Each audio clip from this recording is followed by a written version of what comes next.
Howdy, folks! It's the Psychedelic Experience record run here. I am, of course, Fall Break Psych Professor. Fall Break, Mellow Yellow came into town. Vid for you guys. Heck yeah. You got quite a bit to show. So do I. Long vid, short vid, we don't know what it's going to be. No. It's going to be stuff here. Start them off. All right. Hit them with it, baby. That's right. You don't want me just scatting here. That's not a good thing. I'll start things off with the kitchen Ooh. sink. Everything but the kitchen sink. This was one in our big vintage vinyl haul.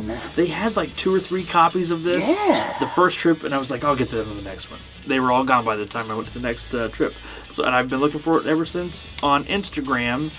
Ethan Wolf, I'll tag his Instagram handle down here, had a copy for sale, and the price was very, very nice. And he hooked me up with some shipping on the house. Oh, wow. Awesome. And sent this my way. This is on Lee Hazelwood's LHI label. It's mostly covers. It's garagey, kind of jangly garage, as opposed to the fuzz garage. But it's a pretty fun album. Oh, it's great. Yeah, there's a handful of originals that are pretty good. Yes. But the covers actually are pretty solid overall, I would say. Mm-hmm. And anything on that LHI label, I'm kind of a sucker Yeah. for.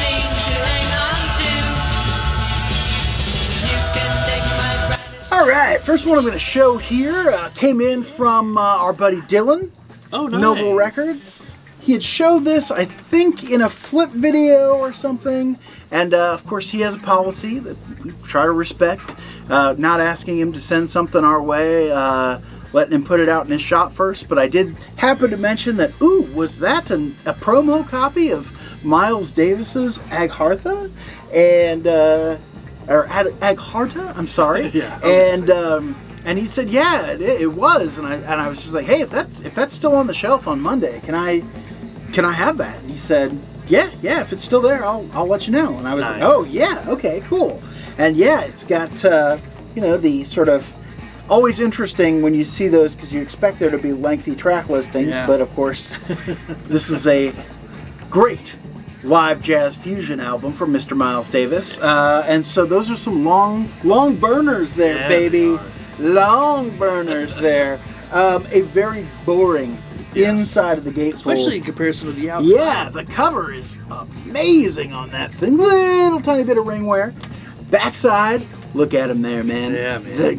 How freaking cool is Miles Davis, man. Promo up there too. Love to see the stamp. But this is one that was in that Mojo 50 albums guaranteed to fry your brain. Oh, yeah. This is up there. I think this is like number 2 or 3 on their list. That's cool. Like, yeah, this is obviously, if you're familiar with Miles Davis, you know that in the early 70s, jazz fusion, he was at the vanguard of that in some ways, and to be an artist who was already so well renowned and kind of reinventing the form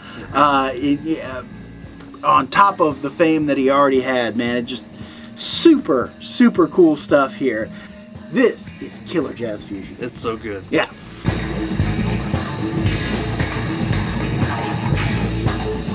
While he's putting away Miles, I'll pull this one out. Flower Traveling Band's Makeup.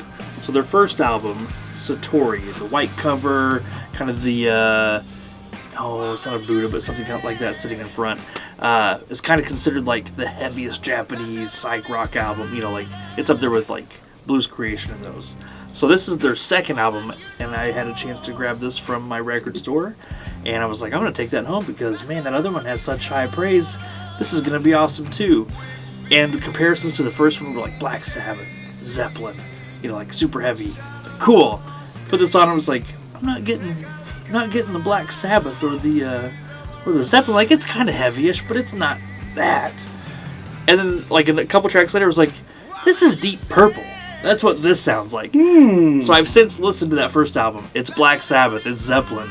This is still heavy 70s styled rock, but it's got keyboards instead of guitars. Like the first one is guitar heavy, tons of fuzz.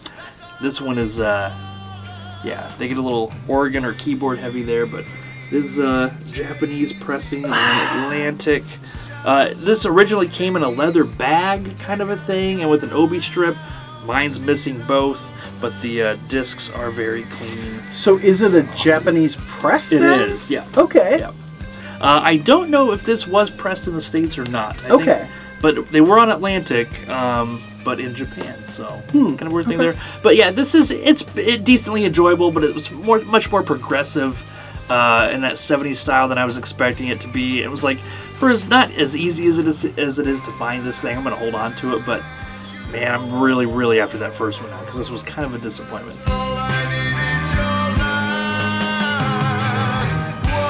So this is Frankie and the Witch Fingers. This was one that I was after, released Record Store Day this year. I just took a look at it and read the write-up and was like, oh yeah, that's definitely on my list. It was not one that was high priced. I think I paid maybe, it was probably in that $19.99 to $21.99 range for this. Not bad at all. This cover, man, this back cover is crazy cool too. I hope that effect is coming through. And the music within totally matches the aesthetic here.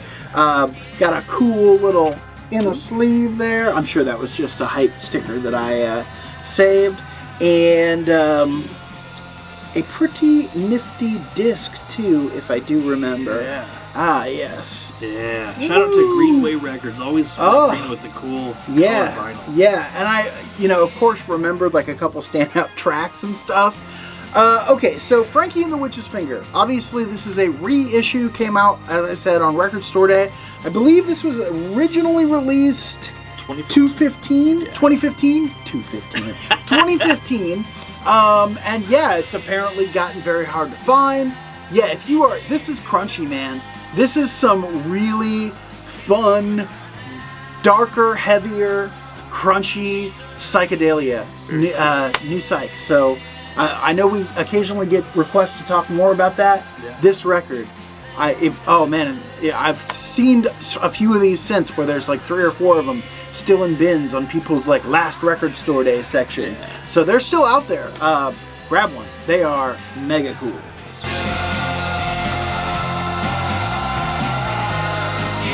This is one I grabbed off of eBay. I think I paid like with shipping and tax like $70 to $75. This is the Serpent Power, self-titled on Vanguard. There is the label there, tan gold, whatever color you think that is. It's always weird. Yeah. There's the back, kind of a boring back cover, but the front. Somebody posted this on Instagram recently, and they were like, "There's Amy Winehouse," and they thought that was maybe Tom York or something. So I don't know. I can see the Amy Winehouse comparison though, but this is really, really good San Francisco-based psych rock, a la like Jefferson Airplane, Country Joe. Vanguard, that makes sense with the Country Joe. Okay, yes, for sure. Cool. Like you might think this is folk psych. No, it's. That would definitely be the impression I would get from that. That's cool. Very Airplane-esque for sure. There's some heavier tracks, but the one they're known for is the closing track called "Endless Tunnel." 13 minutes and 13 seconds long, and J.P. Pickens is on the track with an electrified 5-string banjo. But it's a trip. It's a mind blower. This is a fantastic record. If that San Francisco psych stuff is kind of in your bag, that kind of style, this is one.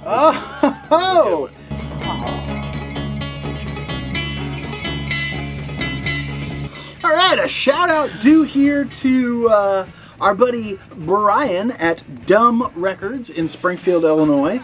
He bought a collection recently, did a nice little teaser post there, and we both commented like, oh man, that looks like a great collection.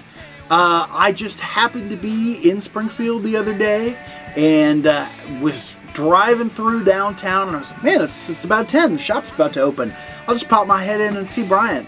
Oh my gosh. I had totally forgotten about this collection, didn't remember anything about this, and said, yeah, just look around, I got a few things up on the wall, and I was like, oh man, is that an original The Dictators Go Girl Crazy? He said, yeah, check it out. So, yeah, got this for, I want to say, under $30. Nice. Oh my gosh. Really, really clean copy of this. Cool. Had a few seam splits on that custom inner there, but nothing that couldn't be. Yes, it's very scuzzy. If you're not familiar with the Dictators, they get associated all the time with kind of the early NYC pre-punk. Oh, yeah. Establishment would not be the right word, but maybe like that, the burgeoning element of that movement.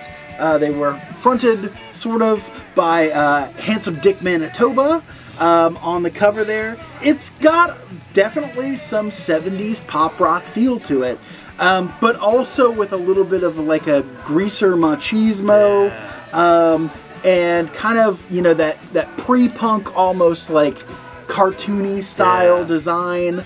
So it's a unique record out there, and the Dictators, probably one of those bands, you know, called influential, certainly for a reason. You hear, you know, the connection between sort of late 60s, early 70s garage hard rock, this, and then into punk. So a really fun record. It's on the 1001 You Have to Hear Before You Die. I was under the impression it was super rare and super expensive, and it really wasn't either. They are available. This happens to be a really, really nice copy that Brian had on his shelf for a very reasonable price. So thanks a bunch. Again, Dumb Records. Can't say enough good things about those guys over there.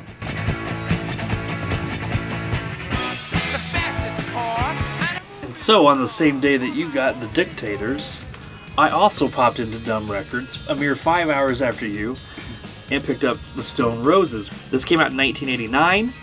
This is a 1990 reissue.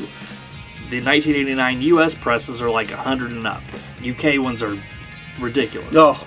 1990 copies, I got this from Brian at Dumb Records for $44. So for half the price, only 1 year difference, I still feel like I'm getting that early vintage copy. Yeah. Yeah, you're still in on the first wave. Yeah, exactly, right? Like, we were in the know, man. Yeah. This is not that reissue stuff. Not that there's anything wrong with that.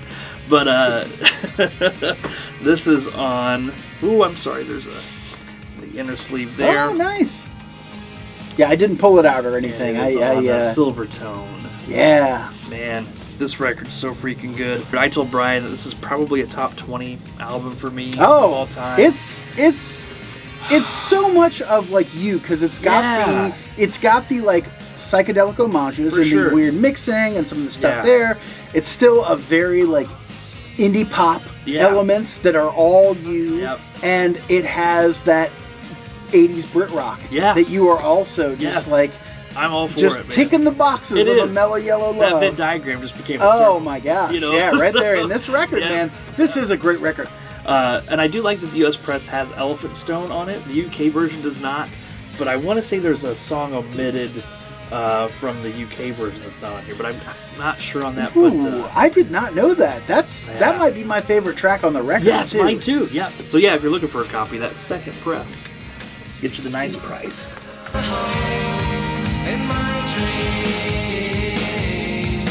This one is the... Yeah.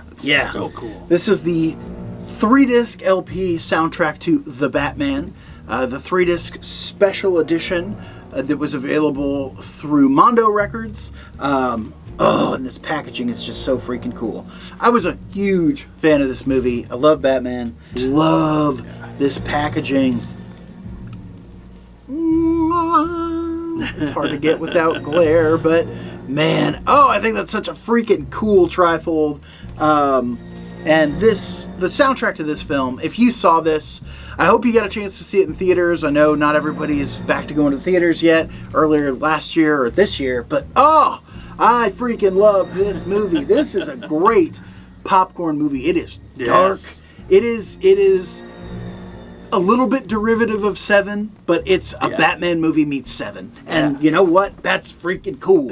And the music by Michael Giacchino. Oh my gosh.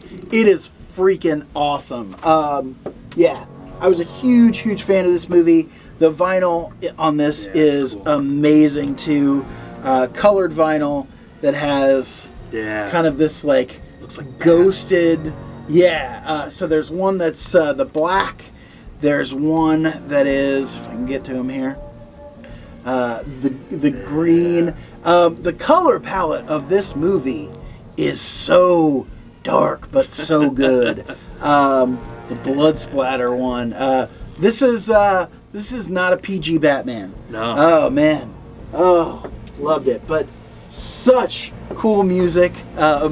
I've been putting it on while I've been cooking dinner, and it's just like, this is epic, man. Frying those tostadas. Yeah. Get those veggies with the canola oil. Yeah. No, I love this. Love this music.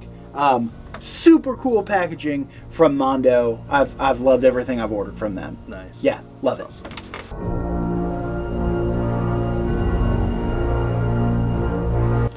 All right, this one, new-ish release. This came out in 2019. This is the Backseat Lovers with When We Were Friends. Total indie, like definitely influenced by the Stone Roses, but these guys are from like Utah or somewhere.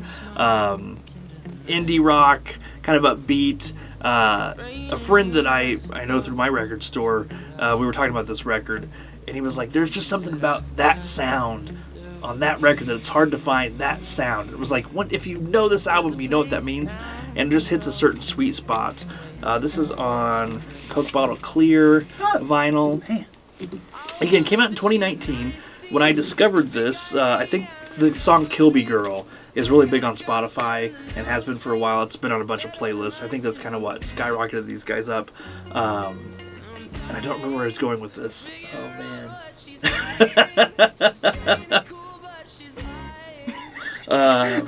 Stop doing that. Have you done that like every time I've turned away? No, but I wish. For a half hour? I wish. No, so anyway, so that song, they kind of took off, and this was trending on Discogs for like $65. Yeah, okay. And I was just like, man, I don't think I could pop on it. I'll wait. Surely they will repress this. Put a notification on my phone. It pops up one day. Hey, this album is available. $35 on their website. They've got a new album coming out at the end of October. So I think these guys are going to continue to get bigger and bigger. But if you can track down a copy, turn that notification on their website. They will repress this. Sure they will. But it's fantastic. I'm a big fan. I've been carrying yours since you wrecked my... Yeah, I'm a sucker for the packaging, and boy, did the Black Angels deliver on this bad boy. This is Wilderness of Mirrors. Their new album came out at the end of last month. Can you hold that OB for me, sir? Man, I loved the packaging on their previous album, but this one has some merit as well. This is, there's like an inlay image. Again, I'm loving the great packaging for records. There was a limited edition press on this one, and I did go for that, the colored vinyl that has the kind of, do you love that soft blue, and then kind of a shock red in contrast there. But yeah, this is premium packaging on this bad boy. Boy, I like this record. Yeah, I loved the Black Angels last record, and man, this one is good. We've waited a while for it. They started work on this back in, I think 2017, maybe 2018. 2017 was when they released their last record, and I saw them a couple times that year. Yeah, oh my gosh, and they were great shows, and man, yeah, the Black Angels are just, for me right now, I know there's people who love King Gizzard. I know but this is where it is for me. Of course, it's just cheaper to be a Black Angels fan at this point. If King Gizzard's going to put out 5 albums a year, and this band puts out 1 double disc every 5 years, so this is a great record. So I'm loving the Black Angels right now. Wilderness of Mirrors. It's just fun to look at on the screen. Mesmerized.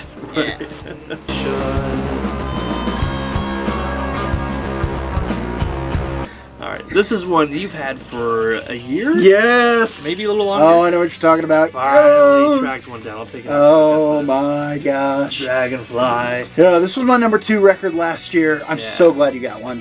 Floor is yours. I picked this up because one night, being a little self-indulgent and whatever you want to call it, there's a word for it that I can't think of right now, but I was rewatching. Yeah.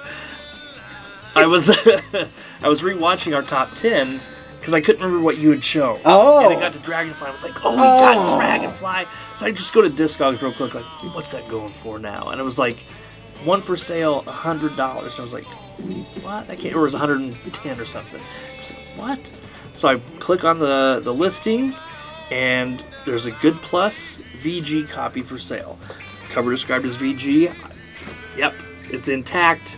Punch out, little wear, but man, it's in pretty nice shape. Mine has some significant wear on it. Yeah. I'm not disappointed with it. They're hard to find in good shape. Exactly. And the record described as Good Plus with lots of hairlines, but said, didn't really affect playback. The infamous does not affect play. Man, this plays so loud and heavy.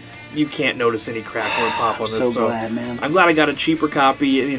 Resale value, I paid probably what I could sell it for, but my gosh, it's so good. This is one that'll, but this is going to go up in value. Sure. Again, never sell it. It's a no, such no, a good no. freaking record. This is a save for. Oh yeah, no, it's one of my favorite records in my collection.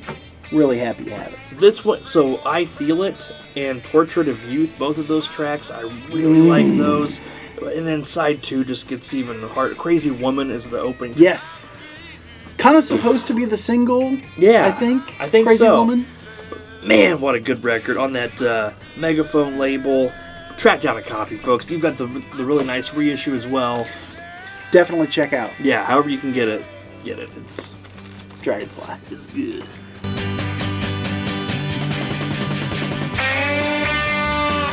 Well, that's about it. Thank you guys. Seriously, we absolutely love getting together and making these videos. We love interacting with you guys in the comments. We love seeing you guys out at record shows, record fairs, record stores, and just out in the community of the VC. So thanks so much for hanging out with us for a while. We'll see you out there hunting for records. Until then, avoid scratches and stay in the groove. This is all going to get edited out. I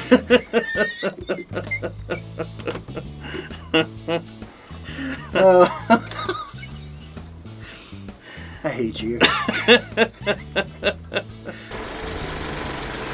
Guys, always awesome to make a video. Always good hanging out with you. Always good to hear your comments. You said crank it out. It just made me think of your dog.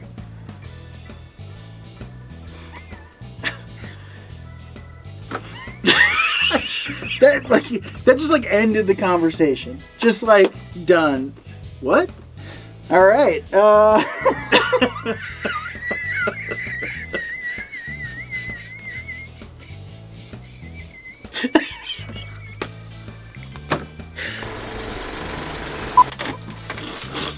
little more aggressive stance here. Yeah, maybe. I feel like I'm ready. My OnlyFans link. Find out at rottentoes.net.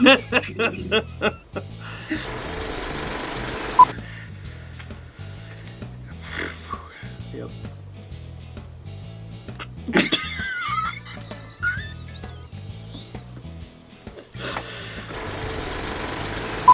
Is that it? I think so. All right. Well, good little record run here. Start over again.